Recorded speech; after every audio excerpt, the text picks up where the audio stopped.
Hey everyone, my name is Eric, and I want to tell you about my new podcast, Stay Away from Matthew McGill.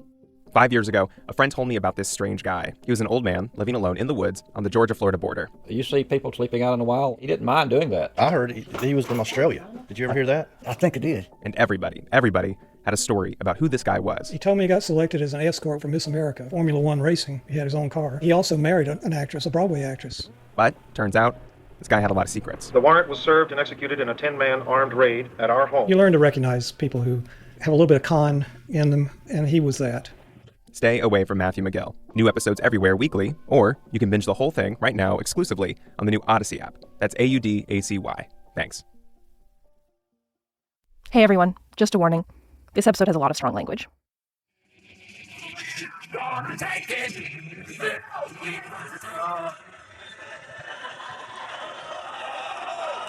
Thank you, everybody. It's fall 2015. So amazing. All across the country, Republican presidential candidate Donald Trump is hosting these massive, shocking rallies. Protesters are getting shouted at, punched, thrown out. Supporters are booing the media. The press, look at all those guys back there with all those live cameras, all the time. Boo, boo. These rallies are loud, they're big, and perhaps most surprisingly, they're growing. Meanwhile, in a small hotel room in rural Pennsylvania, Dino Sajudin was sitting next to a former cop getting hooked up to a polygraph machine. So I remember I was talking to him, but he was hooking me up. And I said, what do you think about this whole situation? He says, I don't know. He goes, but a lot of people have been killed for a lot less, he said to me. I kid you not. He hooked me up. I did a whole bunch of questioning, and afterwards he says, you did great. You definitely were telling the truth. You weren't lying. This was a relief to Dino. He stood to make a lot of money based on the results of this test. Because also sitting in the room with him was a reporter from the National Enquirer. And she was really excited about it. And I sat down and spoke with her. And she says, well, I could probably get you 30 grand. You go from having talked to no one about this to an Enquirer reporter saying, you know, we can get you huge amounts of money for this story, an ex-cop saying people have been killed for less. Yeah. What were you thinking of all this? It was getting a little scary, you know, to be honest with you. It was getting a little scary. Plus, you know, I had a family and stuff like that, you know. And were you conscious of how politically significant this might become? Yeah. I 100% thought it was accurate that this person, I believe, had a child with Trump. But no one takes those papers serious anyway, for the most part, you know, so it all would have been taken with a grain of salt either way. I think the fact that they covered it up is what made this a big story. This is the Catch and Kill podcast. I'm Ronan Farrow. Donald Trump pitched himself to America as a deal maker, but now it's the president's alleged attempts to cut deals of questionable legality, that have led to historic levels of scrutiny. Mr. Trump has always insisted he did nothing wrong when he asked Ukraine's president to investigate political rival Joe Biden. Your campaign this time around, if foreigners, if Russia, if China, if someone else offers you information on an opponent, should they accept it or should they call the FBI? I think maybe you do both. I think you might want to listen. There's nothing wrong with listening. But this didn't start with Ukraine or Joe Biden or even Russia. One of the best examples of Trump engaging in backroom deals to gain a political advantage is his relationship with the National Enquirer and its parent company, American Media Inc., AMI. It's a relationship Trump used to suppress stories he didn't want made public through a process known as catch and kill. Today we're going to look at that process in two parts. First, the story of a rumor that has not been verified and may very likely not be true, but that was bought and buried in a transaction that was absolutely real, and quite possibly illegal. And then how that rumor, and other stories, including true ones, are covered up, as told to us by people on the inside at AMI. It's an alliance that would ultimately land one Trump associate behind bars, and reveal a lot about the tactics used by powerful people to control the narrative. I was raised in Brooklyn, raised by a single mom and one sister. We grew up in a large house with all family, you know, aunts, uncles, grandparents. Italian family. Italian family, yeah, Italian family. Dino Sajudin is not a subtle guy. He's big, boxy, he always worked out a lot. You can probably hear his slicked back hair and Al Pacino goatee coming through this recording. That comparison would have thrilled his younger self. It sounds like pretty early on you got acquainted with the gang scene in Brooklyn. It was pretty abundant in Brooklyn, you know. Bath Avenue Boys, that was like us, and it was B50th, a whole bunch of different cliques. Obviously, there was also like the real mob. 18th Avenue was old Italian cafes, you know, so you can make your own judgment what you think might be hanging out in there, you know. In his teens, Dino says he got into a lot of scrapes with mobsters. One time he went to break up a fight and accidentally landed a punch on the wrong person. This person later on we find out is connected. And what that means is, you know, now you got other people looking for you.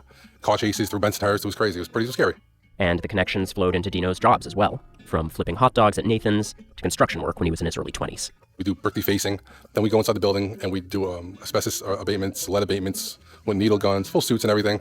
It was hard work. And occasionally, Dino says, there was a little extra incentive for the inspectors. My boss would put an envelope right next to the spot where he wanted the inspectors from the city to come and inspect. They come to do a sample, which is highly cleaned. Take the envelope, passed. That's the way it worked. It was a crash course in a very specific kind of politics. Politics that were all about who you knew, who you could intimidate, and whose palms you could grease. They try to be nice to you in the beginning to try and get what they want. If that doesn't work, then they go the other route. That's pretty much how you see things happen with the mob growing up in Brooklyn. In the early 2000s, Dino got a job he figured would distance him from the suspicious envelopes and strong-arm tactics. He started working at a corporate fitness center. One day, his bosses told him he was going to work in a new building, uptown. They said, we're going to put you in the Trump building over at 48th and 1st. And I said, okay, great. That's like when I got introduced into the Trump organization. It was amazing. I was pretty much overwhelmed. You had, the ceilings had to be like 30, 40 feet. Marble everywhere. Chandeliers. They were $500,000 chandeliers when I was told. I mean, to clean a chandelier, I heard it was like $5,000 just to clean them. They take the whole thing apart, take it away, clean it, bring it back, and reassemble it.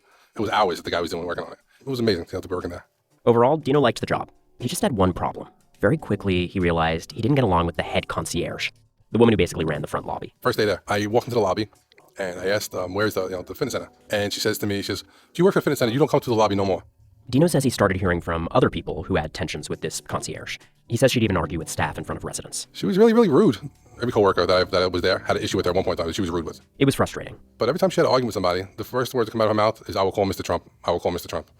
And we all were like, who says that? Unless you really could do that, why would you even mention that, It wasn't clear to Dino why this concierge thought she had a direct line to Trump. My manager told me that she was Trump's ex-housekeeper. And I was like, housekeeper? I'm like, that's kind of strange.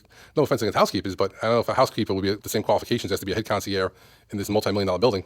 Dino felt one of his professional responsibilities was addressing these kinds of workplace tensions. So he says he raised his concerns, first with his manager, who didn't do anything about it, and then higher up the ladder, with the Trump Organization's COO, a guy named Matt Calamari. Matt Calamari.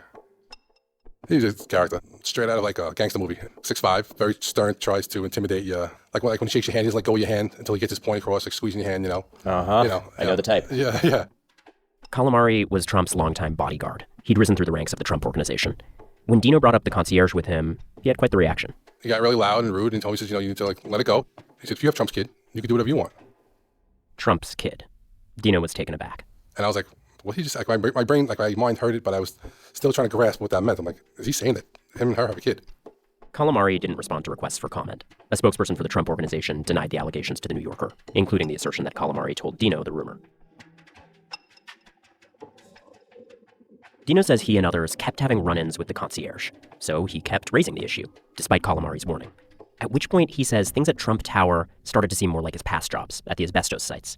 For example, the way money worked. Yeah, whenever Trump would come to the building, he would quite often give everybody a $100 bill.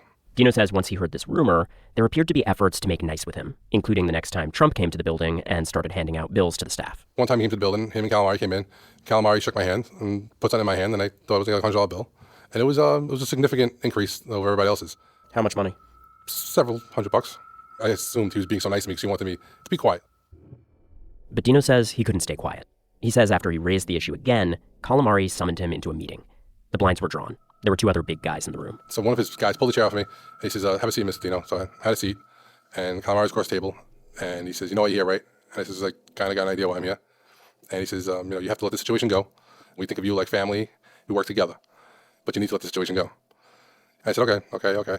And then he stood up, and he shook my hand, and with a super firm handshake, and he says, you understand what I'm talking about? Are we clear? And I says, yeah, we're clear. And I was ready to go. He wouldn't let go of my hand. And he said, we clear? I said, yeah, we're clear. And he said to the other guy, show Mr. Dino to the door. It was like a movie, it was like watching like Goodfellas or something, it's crazy. It's like a corporate mob, so to speak, when you're dealing like with the Trump Organization. That's why I felt like dark rooms with intimidation tactics, and they try to be nice to you in the beginning to try and get what they want, and then if that doesn't work, they try to strong arm you, and if that doesn't work, they try to work out a deal. Dino's standing in the organization kept deteriorating. He says because he wouldn't drop the rumor. Eventually, things got bad enough, everyone agreed he should leave. He says he got a couple months severance, and his union was supposed to help him find another job in the city. But no job turned up. I definitely felt I was blacklisted. Then I said to myself, they probably don't want a person with this information working in a building in Manhattan. It's probably not a good start to be getting out. So how do you avoid that? Get rid of this dude. This is the moment where Dino's story goes from workplace rumor to presidential cover-up. See, Dino had a new baby. Christmas was fast approaching, and now he was hard up for money. So he had an idea. So you see when you walk out of like the grocery stores, that's all there is tabloids. I said to myself, I wonder if one of the tabloids would be interested in this story. I said, maybe it might be worth a couple bucks, at least something to sustain me.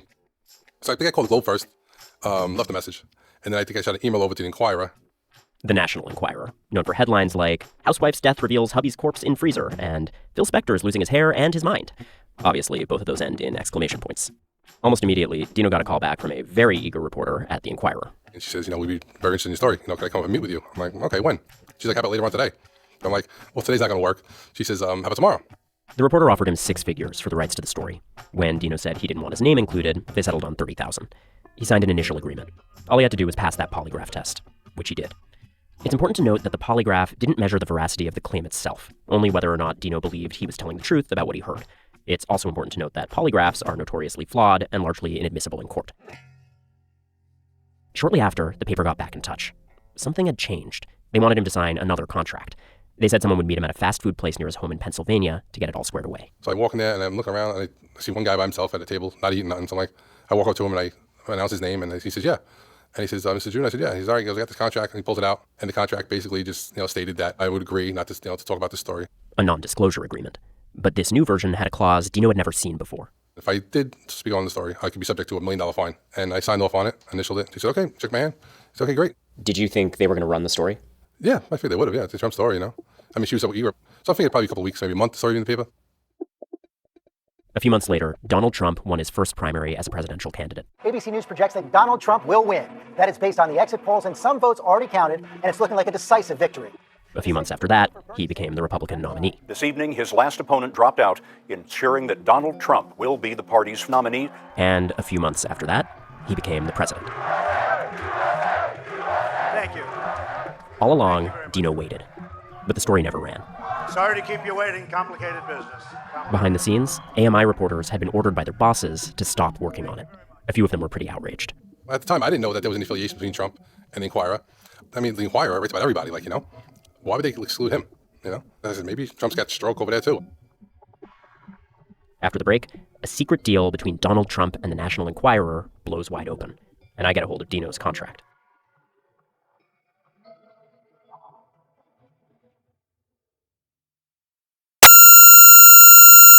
Welcome back. In order to fully understand what happened when Dino signed that contract at that fast food place, you need to understand how things work inside the tabloids, specifically how they work at AMI, American Media Inc. My name is Maxine Page, and I'm a former tabloid editor. Maxine Page had an early view of how the privileged get ahead and stay ahead. Well, I grew up in a place called Maidstone, which is about 20-minute drive to the outskirts of London. It has these amazing castles, and it has a great history, and it has beautiful gardens, but it also has one of the highest concentration of trailer parks. After a few years in publishing and radio in London, she moved to LA and fell into the tabloid world, which is ironic because she kind of can't stand celebrity culture. I have not watched one single episode of The Real Housewives or of The Kardashians. I would rather stick a rusty screwdriver in my eyes than watch either of those things. It didn't take long for her to learn the ropes and get a sense of the ethics of tabloid reporting. I remember being sent to Mexico. There'd been a hurricane, and Brad Pitt had been filming Troy there at the time. And I pretty much worked out by the time I arrived immediately that Brad Pitt had skipped out of the country the second they heard that a hurricane was coming in. But hey, don't let the truth get in the way of a good story. Maxine stayed, and she interviewed people who'd met Pitt while he was there. She talked to some crew members, some locals. What was Brad like? And, they all said unanimously he was a really kind and caring person. He found that my son didn't have the books he needed for school, so he actually came by one day and dropped off all these books. So, I took all the nice things they said about him, and then I, kind of massaged that into a story that then became the headlines. And actually, it was front cover, and it was Brad Pitt's Hurricane Terror. Was the headline, which was, a lot of the content was completely true and it was based on truth, but factually it wasn't true at all because he wasn't there at the time of the hurricane. I sort of skipped around that part. Over the years, Maxine worked for a bunch of different tabloid publishers, but the one she kept coming back to was AMI. She worked there on and off from 2002 to 2012, including as an executive editor at one of the company's websites. Went there, worked, left, went to another company, went back, boom, boom, boom. Like any sort of toxic relationship, it's difficult to break up finally. The early days of the Enquirer were really horrific. It was blood and guts, terrible photographs, really terrible exploitative journalism. That's Jeffrey Toobin. He's a staff writer at The New Yorker and the chief legal analyst on CNN. He's also done a lot of reporting on AMI and the National Enquirer. One of the most notorious covers of the early period was a photograph of Lee Harvey Oswald on the autopsy table, which I think gives you a sense of the ghoulishness of the Enquirer in that era. What made the Enquirer a household name was a change of leadership. It was purchased in an allegedly mob-connected deal by a guy named Generoso Pope, who said, how we need to really sell the paper is by being in supermarkets. It wasn't a paper that had a lot of subscribers, but good real estate and catchy headlines did a whole lot of work. It is almost impossible to believe how many copies the Enquirer was selling in the 70s. It was in the millions every week. I mean, it was, in many respects, depending how you define it, the best-selling newspaper in America in the 1970s. By the late 90s, however, the Enquirer was a shell of its former self. Circulation has dropped. People aren't buying newspapers. Cable television, the internet is starting to come in. The Enquirer was very much a fading institution. And that is when David Pecker arrives. Well, I mean, the Enquirer was it when I bought the Enquirer? It was 60 pages. 20 pages of it was snake oil advertising, the worst advertising you could possibly think. And then there was 40. The story of AMI and the modern National Enquirer really revolves around two of its head honchos. The first is David Pecker, the chief executive of AMI. You can never change the National Enquirer's brand. You said you can't put lipstick on a pig. This is a recording Jeffrey Toobin made in 2017 at a lunch with Pecker. At the time, Toobin was working on a piece about AMI for The New Yorker. Sitting with David Pecker, as I did several times in 2017, is really like talking to someone from a different era. Pecker's father was a bricklayer. The family lived in the Bronx on a Jewish block in an Italian neighborhood. They moved upstate when he was 5 or 6. When I was a kid, I was really focused on succeeding. He's a print guy. He's someone who's made his whole career in print. And he's sort of an old-fashioned newspaper baron. He loves scandal and scoops. And he's got this sort of 1970s haircut and mustache that makes him look like someone out of another era. He looked like someone who just stepped off the set. He was like this Miami, kind of like secondhand car salesman, wise guy, kind of hood with like an open neck shirt and literally a gold medallion and this like snazzy little mustache. You would always see a kid when he was in high school, he had that time was a Mercedes-Benz, but he would have like a Corvette. And above all, the thing you need to know about David Pecker is that he's a numbers guy. He came up in journalism not through editorial, but through accounting. Pecker got his CPA and eventually wound up at the big French publisher Hachette, trying to extend the life of glossy magazines.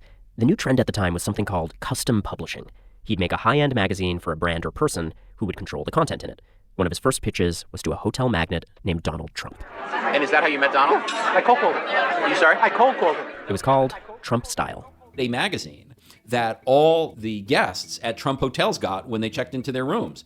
And that was the original basis of their relationship. The magazine featured cover stories like Another Trump Triumph, and somewhat inexplicably, a photo of a golf course with the headline, Above Par. Trump and Pecker worked together for 5 years, and they became friends. So this becomes the central question in many of the conversations about AMI. What did each of them get out of it? Pecker spends a lot of time in Palm Beach. He would see Trump at Mar-a-Lago. And, Pecker was and is a wealthy man, but he is not in the billionaire league. And he really looked up to Trump and idolized him to a certain extent. Pecker, being the star-crossed, former accountant that he is, basically courted Trump heavily as a buddy. So of course Trump is going to recognize that. He's buddied up with the top guy at the biggest selling tabloid in the USA at that time. And it's, it's a bromance made in hell, heaven, whatever. Pecker's values, his attraction to celebrities, and his willingness to pander to them came to define the AMI that Maxine Page arrived at in the 2000s. Just the whole culture of the company was so inappropriate and toxic, just unethical. Starting at AMI as a rookie in the tabloid world, Maxine ran headlong into a culture she says felt chauvinistic. It's like an old boys club. Alpha male behavior, aggression, and taking credit for everything is at the heart of the whole company culture. Any woman, especially any woman who worked at AMI at that time, would back up my claims there. I talked to a number of women who worked at AMI and did have similar complaints. There was a lot of drama that was created by the management. There's a lot of anxiety and unnecessary stress and a lot of unnecessary drama that was simply down to someone's neurosis, She says it got a lot worse in 2009. That's when a new executive arrived, the second head honcho at the center of this story, David Pecker's right-hand man. Dylan Howard arrived. Charlie Sheen threatened to kill me once. Charlie Sheen ain't gonna kill me. Over what? Dylan Howard is much younger than David Pecker, but he seems like even more of a throwback than David Pecker because he is just like old school tabloid. This is a guy who lives for embarrassing celebrities. The greatest moment of his life, as he described it to me, was when he finally nailed down the story that Charlie Sheen was HIV positive. I mean, he just lived for celebrity dirt. And the fact that he had an Australian accent made it even better. I have a thing in my office, and it's my saying all the time, defeat is not an option. I don't want to lose. If I lose, I get so shitty, and I don't want to be around. This is from another lunch interview Jeffrey Toobin recorded in 2017. This one with Dylan Howard. I am not back from lunch. We are about to have main course. Both Pecker and Dylan Howard are the last journalists I know who drink wine at lunch. And I thought that was indicative of the kind of vanished world they represent. When I took over the Enquirer, I spent thousands of dollars on back issues on eBay. Every story you do must elicit some form of emotion from the reader. Fear, anger, laughter, humor, tears. And I try and tell that to everybody. Every story you have has to connect to the reader. Howard's 38. He has this troll doll tuft of ginger hair. He wears Coke bottle glasses, a lot of loud ties. He arrived at AMI from southeastern Australia, with a reputation trailing not far behind. Everyone soon found out that he came from a past that was very controversial.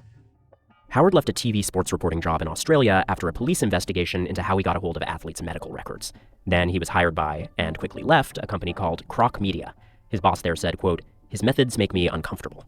12 former AMI employees later told the Associated Press that Howard engaged in abusive or harassing behavior there. He was having, at that time, the most insane mood swings and basically like toddler tantrum fits. At one time, I remember, he just picked up a book, like a really heavy book, and threw it at the head of his then deputy, basically because the deputy had asked a question that was completely valid, that Dylan thought questioned his authority and he didn't like it. He was like, "Shut the fuck up," and threw a book at this dude's head.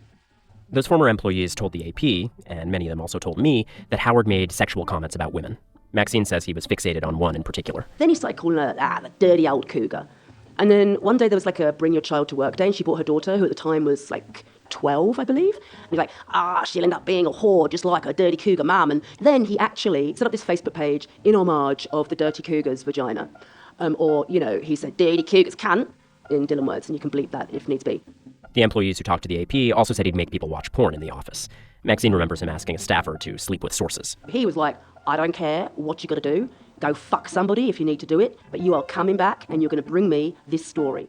Howard had a nickname that he asked colleagues to use. Dildo. The nickname was Dildo. Yes, as in the sex object. In 2012, 2 colleagues approached Maxine saying they felt harassed by Howard. She filed a formal complaint. The company hired a consultant to investigate and found what an AMI lawyer called, quote, "horsing around" that did not rise to a level that would, quote, "require termination." Maxine said management had handpicked who would be interviewed for the report. One interview subject told the AP they had witnessed harassment but denied it during the investigation out of fear.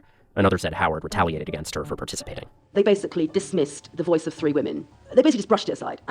Boys will be boys. Trump again. Just this week, The Hollywood Reporter obtained an HR memo from another company Howard worked at in the 2010s, Celeb Buzz. The report says Howard violated the company's sexual harassment policy, making lewd comments and retaliating against workers who didn't engage in his sexual banter. Howard resigned from the job. A spokesperson for Howard and AMI declined to comment for this episode. Howard has disputed the AP's reporting. In a legal threat letter about this podcast, Howard's lawyer called Maxine Page's claims, quote, unsubstantiated, and said she had a, quote, axe to grind.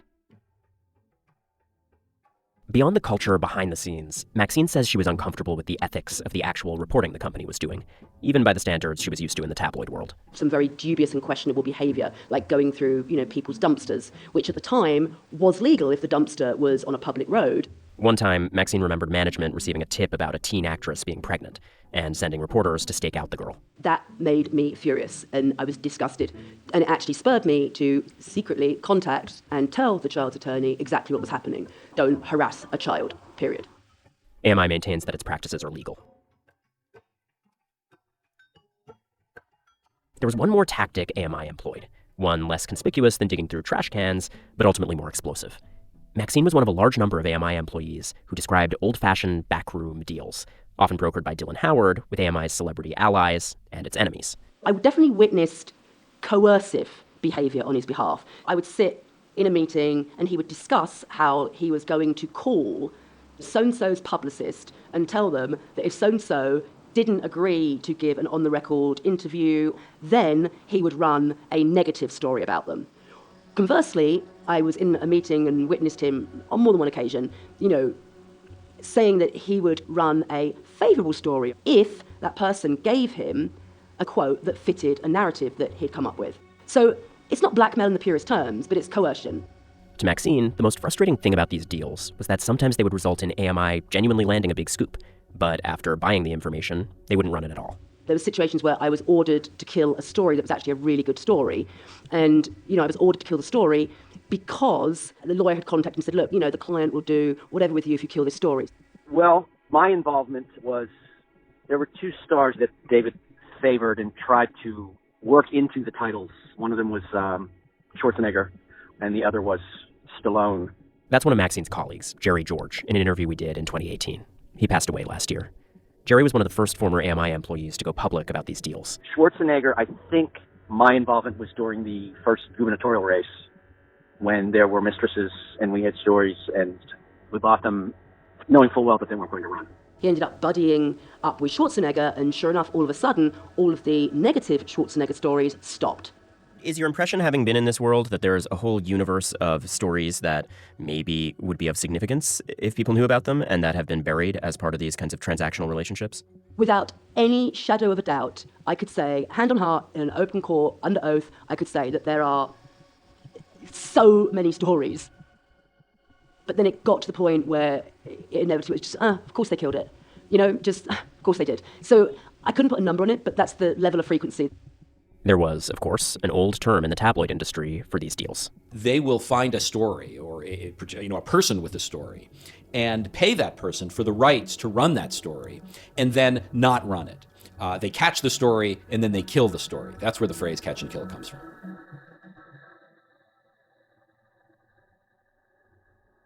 Mostly, AMI and the Enquirer focused their attention on your classic celebrities. Kelly Ripa sells, Jan Aniston.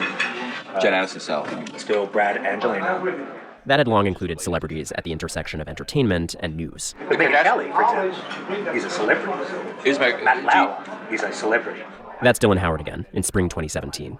If you've read the book this podcast is based on, AMI's focus on Lauer during this period will sound familiar. Matt's marriage has been a subject of yours before, hasn't it? We had a great story. I'm sure I'm not on Matt Lauer's Christmas carpet. Yeah, no, I know. But increasingly, the tabloid empire was starting to turn toward a new form of celebrity. Politics as celebrity. I think politics is the new celebrity. Really? I really do. All right, here's a good question. Who else in the political world do you think will be a political celebrity? Elizabeth Warren, Bernie Sanders? No, they don't embody the characteristics of a celebrity. Which are? Arrogance, ego, charisma, and controversy. Arrogance, ego, charisma, and controversy. There was maybe one character in politics who embodied those qualities more than anyone else. Does that get under your skin? No, because you see, I think I'm right. And when I think I'm right, nothing bothers me. Trump always dealt with the Enquirer. That's Jerry George again, the former AMI employee. He would send stories our way. I mean, the whole thing about him disguising his voice and saying he was a publicist. Back in the 90s, Donald Trump would allegedly call reporters under the name John Miller or John Barron, claiming to have positive gossip about himself. This recording was originally obtained by the Washington Post. He's coming out of a marriage and he's starting to do tremendously well financially. And he just thought it was For a guy with all his money, he really did some kind of cheesy things. But once Pecker got involved, I think Pecker really fancied him a friend. And from that point on, we didn't cover a word that Trump didn't authorize. Were you ever aware of any catch and kill for Trump? Yeah. With David Pecker along came the concept of catch and kill. It was all suddenly the favor bank. We'll take care of you as Donald Trump, and you take care of us. And thus the relationship began. Donald Trump announced his presidential candidacy in June 2015. By that August, he was facing scrutiny about the way he talked about and treated women. You've called women you don't like fat pigs, dogs, slobs, and disgusting animals. Does that sound to you like the temperament of a man we should elect as president? You could see there was blood coming out of her eyes. Blood coming out of her wherever. New allegations tonight of a personal vendetta from President-elect Trump and a threat. So that month, Donald Trump and his personal attorney Michael Cohen had a meeting with David Pecker. It was on the 26th floor of Trump Tower. Pecker offered to help Trump with his bad press. He said he could identify salacious stories about Trump and women, buy them up, and keep them from seeing the light of day. There were really two ways AMI tried to help Trump during the 2016 election. First, the National Enquirer, this is the first candidate they have ever endorsed for president. And 30% of their covers during 2016 were either pro-Trump or anti-Hillary. They unleashed a flood of pro-Trump headlines. Headlines like, How Donald Trump Will Win, and The Donald Trump Nobody Knows. Simultaneously, they attacked Hillary Clinton with headlines like, Hillary, corrupt, ! Racist, ! Criminal, ? Just kidding, it was an exclamation point. At the time, Pecker said it was just about numbers. Trump sold well. He was just what the readers wanted. They know him as the 14 years on the Celebrity Apprentice as the boss. Just they loved to see. They loved it when he fired the Celebrity Apprentice. When he fired those people and he ridiculed them. They loved it. This is the audience that Hillary Clinton missed. That's right. But then there was the other form the deal took. The other way AMI tried to influence Trump's chances, through catch and kill. And they got the opportunity when the Enquirer got a tip from a former doorman named Dino Sajudin. How confident were you that this That there was something to it even? Very confident. If I had $100 to bet on the story being true or not, I bet the $100 that it was true. Dino remained convinced that the rumor was true, but he thought the Enquirer burying the story was the end of it. Pretty much I thought that would be it. I thought it was over with, I just went on with my life, And then when did it next come up? When, I believe you were at my house once. In 2017, while I was reporting on Harvey Weinstein, I uncovered emails between Weinstein and Dylan Howard, showing how the two men had a close alliance. Howard used the AMI playbook to help bury stories and dig up dirt on Weinstein's accusers. Can we talk about the work that you've been doing for your friend Harvey Weinstein? I've been doing absolutely no work for Harvey Weinstein. Well, you've been digging the dirt. No. On Weinstein's accusers. Why have you been doing that? Our responses have been well articulated about exactly. Well, can you talk to me about that? You can actually read our... Then I started hearing from former AMI employees that the tabloid empire was doing similar work for Trump. Eventually, a source gave me a copy of Dino's contract, and I headed out to rural Pennsylvania to knock on his door. And you were asking me about questions about this contract and this gag clause, and I'm like, who is this guy? I'm like, I don't really watch. I'm like, who is this guy? And I think he said to you, I says, how much you want to pay to talk to me, or something like that? Mm-hmm. Because I know you can't take money. And you're like, well, I'm in no position to pay you. Well, then I'm in no position to talk to you. I want to apologize for being so rude to you first. I know it's your job. I've had worse. But but my situation was kind of like strange, and pretty much asked you to leave, and you left. You were polite. And I was like, holy crap, where did this guy get this information from? How did this get out? He says, I'm not supposed to be saying nothing. Who would leak this? I grew up with a lot of intrusive press scrutiny around my family. I even know my way around a paternity rumor. So I wanted to be respectful of the family at the heart of Dino's story, and that meant hearing what their wishes were, if any. I talked to the father in person and then on the phone. That was like two years ago that happened, that when they started Yeah. to my house. Yeah. Should I say something about how difficult it's been that you asked for privacy? He said the rumor wasn't true and blamed AMI for putting an uncomfortable spotlight on his family. The mother declined to comment one way or another. So did the daughter, through a spokesperson at her workplace. She worked, seriously, for a genetic testing company. It was always clear that the story here was the transaction, not the rumor. And it was also clear that there were reasons to doubt the rumor. Some of the sources around the story raised concerns about Dino's reliability. Dylan Howard pointed to an anonymous website that described Dino as a shakedown artist. There was a whole website set up that was like, Dino Sajudin is a crook or something like that. Yeah. I don't know. I think maybe a big part of it was my ex-wife. If you saw her online, she had a passion for hatred towards me. There are going to be people who say, this is a disgruntled employee. Of course he had a reason to make this up. I got a good imagination.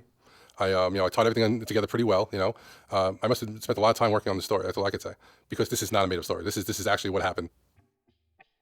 In April of 2018, The New Yorker published its story about the catch-and-kill operation. The AP, which had previously killed a story it was working on about the transaction under pressure from Dylan Howard and his lawyers, also revived their effort and raced to publish. Dino got a ton of calls and visits from reporters. As the story spiraled, AMI released him from his NDA. He's written a book about the whole thing, called, what else? Trump Doorman. Are you glad that it's out there now? The only point I'll say to you that I'm glad it's out there is because they get to see the real person that Trump is. And I think that's a big part of this, about covering up stories. That's wrong, that this is the person that's leading our country. After Maxine Page helped her colleagues file the complaint about Dylan Howard, she was ultimately laid off. She had to sign a non-disclosure agreement. But eventually, she decided to go public anyway. When stuff started coming out, the Me Too movement was sparked, it really resonated strongly with me from a personal thing, for experiences that happened to me in my personal life. Like, this is not okay what happened, and I don't give a fuck about the NDA. And so that's why I ended up approaching someone and going on the record and talking about Dylan Howard. She has no plans to go back to tabloid journalism. And that's almost why I've thrown a figurative, hand grenade at the bridge that was my career, because I didn't want to just burn it in case I step back over it. So I'll just be a starving artist in Mexico and live off of tortillas. Do you have any regrets?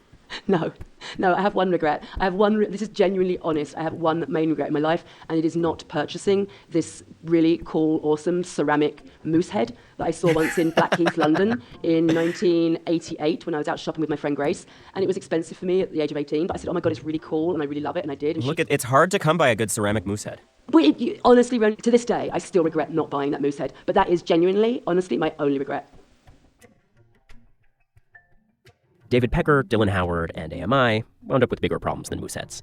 As we prepared to publish the New Yorker story about all this, Howard sent furious threats to the magazine. You're about to shit all over the institution that is the New Yorker, he wrote to David Remnick, the editor-in-chief. And of me, quote, he's about to make terrific Enquirer fodder. When I kept going with the story, I started experiencing the AMI playbook so many employees had told me about.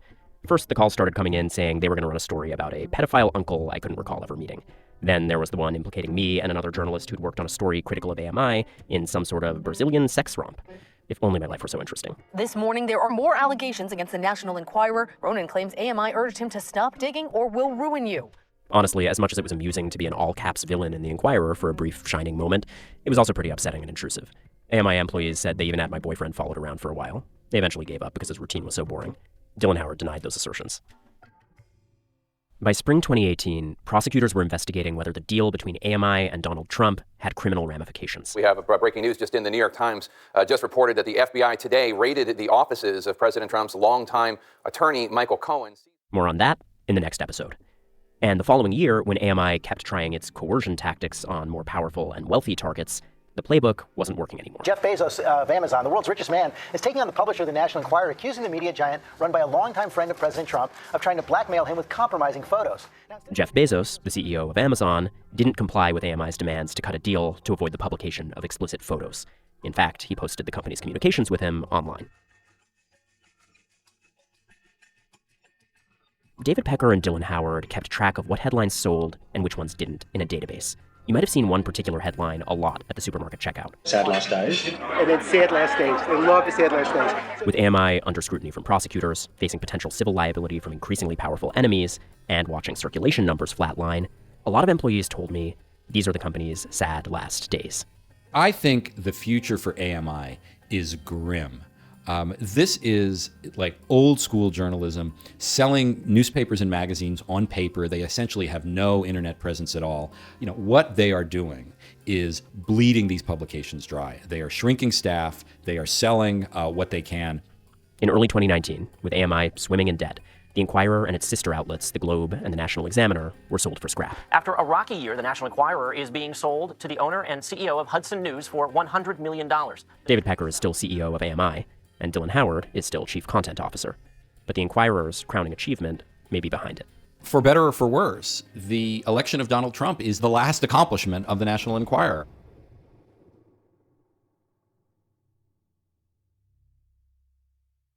Next week on the show, our final episode, how Dino was just the beginning of AMI's catching and killing for Trump. President Trump's former attorney Michael Cohen reported to prison Monday. He is serving a 3-year sentence for campaign finance violations, bank fraud, and tax evasion. That's a terrible thing to do is ruin an election. You don't want to be that. I don't want to be that person. Yeah.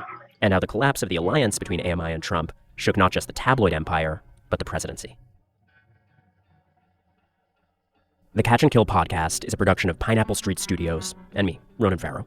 It's produced by Sophie Bridges, Sharina Ong, Janelle Pfeiffer, and Unjin Lee. Our senior producer is Eric Mennel.